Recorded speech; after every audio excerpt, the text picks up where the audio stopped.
السلام علیکم ورحمۃ اللہ وبرکاتہ۔ پروردگار عالم سے استدعا ہے کہ جہاں بھی رہیں پروردگار عالم اہل بیت کے صدقے میں آپ حضرات کو اپنے حفظ و امان میں رکھیں۔ ہم بڑے اہم ترین ایام سے گزر رہے ہیں۔ یہ وہ ایام ہیں کہ جس کے لیے رسول خدا صلی اللہ علیہ وآلہ وسلم نے اور ائمہ معصومین سے بہت تاکید کی گئی ہے ان شب قدر کے سلسلے سے کہ ان شب قدر کا بڑا اہتمام کریں، اور شب قدر کے لیے جتنی بھی ہو سکیں دعاؤں میں، نمازوں میں، عبادتوں میں اپنے آپ کو مشغول رکھیں، کیونکہ اس کا ہر لمحہ بڑا قیمتی ہے، اور اس لمحے کو اگر کسی نے کھو دیا تو اس نے بڑا نقصان پہنچایا ہے۔ تو میں آج آپ کی خدمت میں وہ سورہ انا انزلنا جس کی بڑی تاکید کی گئی ہے اور بڑی فضیلت ہے، میں اکثر بیشتر ائمہ معصومین اور رسول خدا کے اقوال سے آپ کی خدمت میں بیان کرنا چاہتا ہوں کہ سورہ انا انزلنا کتنا امپورٹنٹ ہے، اس کا پڑھنا، اس کا سمجھنا اور اس کے فائدہ اٹھانا۔ آئیے، ہمارے امام جعفر صادق علیہ السلام ارشاد فرماتے ہیں کہ ان اللہ العزیز الجبار عرج النبی صلی اللہ علیہ وآلہ وسلم الی السماء، کہ جب پروردگار عالم لے گیا اپنے نبی کو آسمانوں کے اوپر یعنی معراج میں، فقال یا محمد، آواز آئی اے رسول صلی اللہ علیہ وآلہ وسلم، اقرأ الحمد، آپ پڑھے سورہ الحمد، فقرأتها، تو ہم نے پڑھا سورہ الحمد،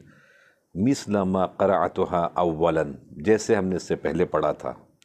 ثم قال، پھر آواز آئی اللہ کی طرف سے، لی، میرے لیے، اقرأ، آپ پڑھیں، انا انزلناہ، انا انزلنا پڑھیں، فإنها نسبتک ونسبت ونسبہ اہل بیت الی یوم القیامہ، اس کے اندر میں آپ کے لیے اور آپ کے اہل بیت کے لیے بہت کچھ ہم نے رکھا ہے، اور اس کے ذریعے سے چاہیے ہمارے مومنین مومنات کو اس سے فائدہ اٹھائیں، اور اس سورہ کے سلسلے سے اور بھی جو باتیں آئی ہیں سامنے وہ آپ کی خدمت میں بیان کریں۔ تو معراج میں پروردگار عالم نے پیغمبر اکرم سے دو سورے کو پڑھنے کے لیے کہا، ایک سورہ الحمد جس کو ام القرآن بھی کہتے ہیں، جس کو سبع مثانی بھی کہتے ہیں، فاتحۃ الکتاب بھی کہتے ہیں،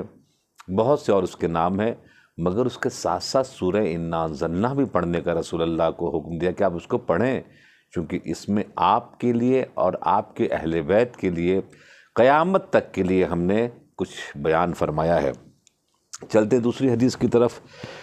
میں اپنی باتیں کم اور ائمہ معصومین علیہم السلام کی باتیں زیادہ کروں، جس میں امام جعفر صادق علیہ السلام ارشاد فرماتے ہیں کہ انا انزلناہ نور کہیئۃ العین علی رأس النبی صلی اللہ علیہ وآلہ وسلم والعصیہ لا یرید احد منا علم الامر من امر الارض او من امر السماء الى حجب التی بین اللہ و بین العرش الا رفع، کہتے ہیں کہ یہ انا انزلنا جو ہے وہ نور ایسا ہے کہ جو آنکھوں کے اوپر تاج کی شکل میں ہے، علی رأس النبی صلی اللہ علیہ وسلم، رسول کے سر کے اوپر، والاوصیاء، اور ان کے جو وصی ہیں، جب ہم کچھ ارادہ کرتے ہیں، ہم 14 میں سے کوئی ارادہ کرتے ہیں، ایسا کوئی علم کہ جو زمین سے تعلق رکھتا ہے، او من امر السماء، یا امر السماء سے تعلق رکھتا ہے، جو حجاب الہی میں ہے اللہ کے اور اس علم کے، بین العرش اور عرش کے، الا رفع طرفہ الی ذلک النور، تو ہم ایک مرتبہ دیکھتے ہیں اور ہمیں پوری تفسیر جو ہے اس کی نظر آ جاتی ہے، وہ اس میں موجود رہتی ہے۔ یعنی ہم جب بھی 14 معصومین چاہتے ہیں کہ کچھ ایسے علوم جو اللہ اور عرش کے درمیان میں پوشیدہ ہیں اور اس کو سمجھنا چاہتے ہوں، چاہے وہ زمین سے ہوں چاہے وہ آسمان سے ہوں، تو ہم صرف سر اٹھاتے ہیں اس انا انزلنا کے ساتھ، تو ہمیں وہ تمام امور، جو تمام علوم ہیں، وہ ہمیں نظر آ جاتے ہیں۔ اس سے آپ سمجھ لیجئے کہ اللہ ان حجابات کو ہٹا دیتا ہے سورہ انا انزلنا کے پڑھنے کے بعد۔ یہ اتنی امپورٹنٹ آیہ کریمہ ہے، اتنا امپورٹنٹ سورہ ہے۔ پھر ایک مرتبہ میں خلاصے کے ساتھ اب امام محمد باقر صلی اللہ علیہ وسلم کی روایت پڑھنے جا رہا ہوں، جس میں امام محمد باقر نے ارشاد فرمایا کہ یا معشر الشیعہ خاصموا بصورت انا انزلنا تفلجو، کہتے ہیں کہ اے میرے شیعوں، اے میرے چاہنے والوں، تم ہمیشہ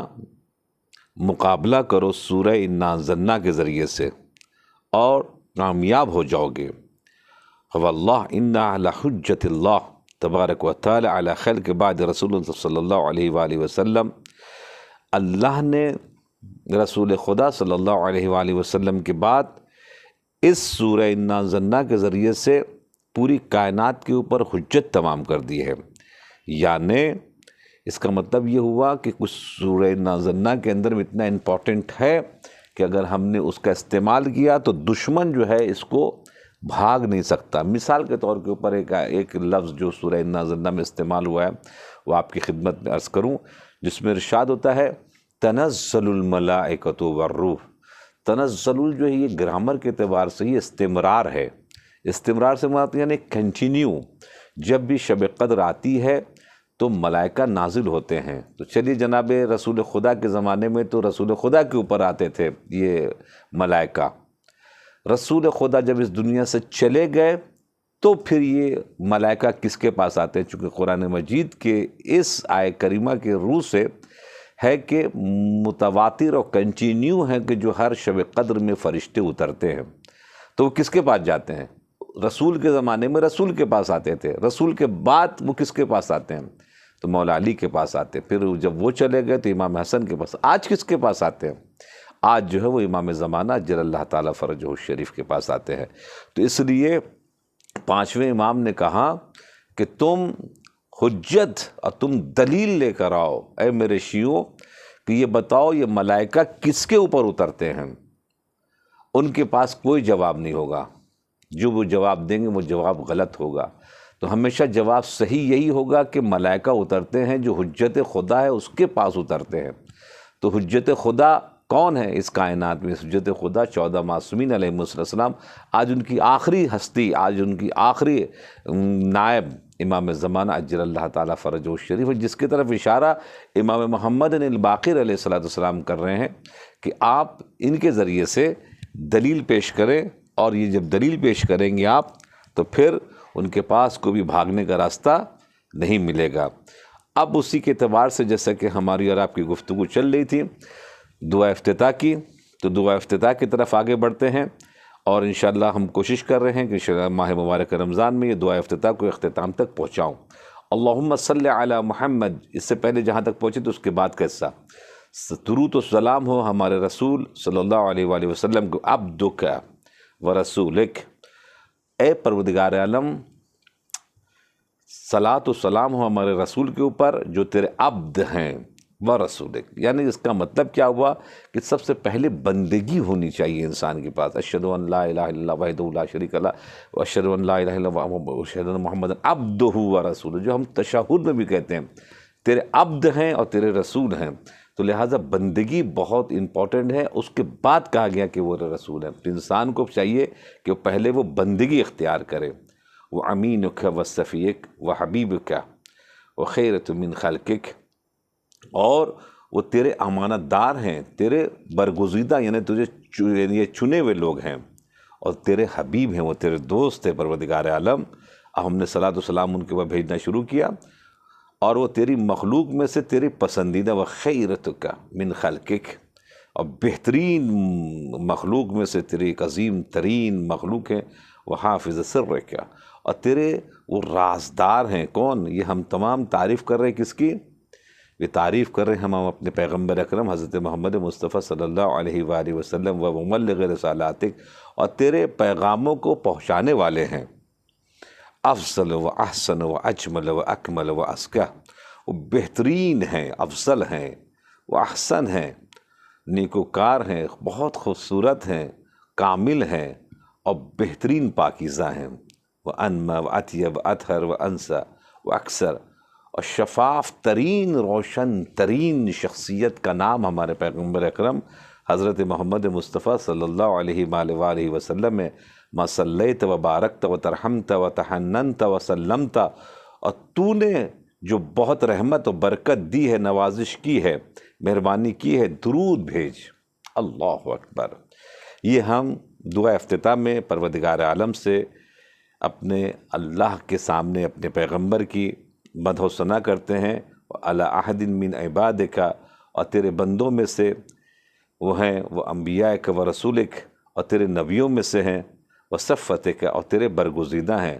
وہ اہل کرامتک و اہل کرامت علیک من خلقک، اور وہ کیسے ہیں کہ جو تیرے یہاں بزرگی والے ہیں، تیری مخلوق میں سے ایک عظیم ترین ہستی ہیں کہ جو اللہ نے بڑے عظیم طریقے سے نعمت کی شکل میں ہمیں کائنات میں دی ہے۔ تو دوستو، یہاں پر ہم نے اپنے پیغمبر اکرم حضرت محمد مصطفیٰ صلی اللہ علیہ وآلہ وسلم کی جو ثنا کی ہے، یعنی یہ ہمیں بتایا گیا ہے اس دعا کے ذریعے سے، جب بھی کچھ مانگنا چاہو تو پہلے ثنا کرو۔ جب ثنا کرو گے اور جب ایک مرتبہ ثنا کیا تو پھر ایک مرتبہ وہاں سے جب ہاتھ اٹھے گا ہمارے پیغمبر اکرم صلی اللہ علیہ وآلہ وسلم کا ہم گناہ گاروں کے لیے، تو پھر اس دعاؤں کو کوئی روک نہیں سکتا ہے۔ تو انشاءاللہ بہترین طریقے سے دعاؤں کا سلسلہ جاری رکھیے۔ یہ پروردگار عالم کا کرم ہے کہ اس ماہ مبارک رمضان کے ذریعے سے بہت سی راز، بہت سی نعمتیں جناب کھل کر سامنے آ رہی ہیں۔ تو اپنا بہت خیال رکھیے گا اور دعا میں یاد رکھیے۔ والسلام علیکم ورحمۃ اللہ وبرکاتہ۔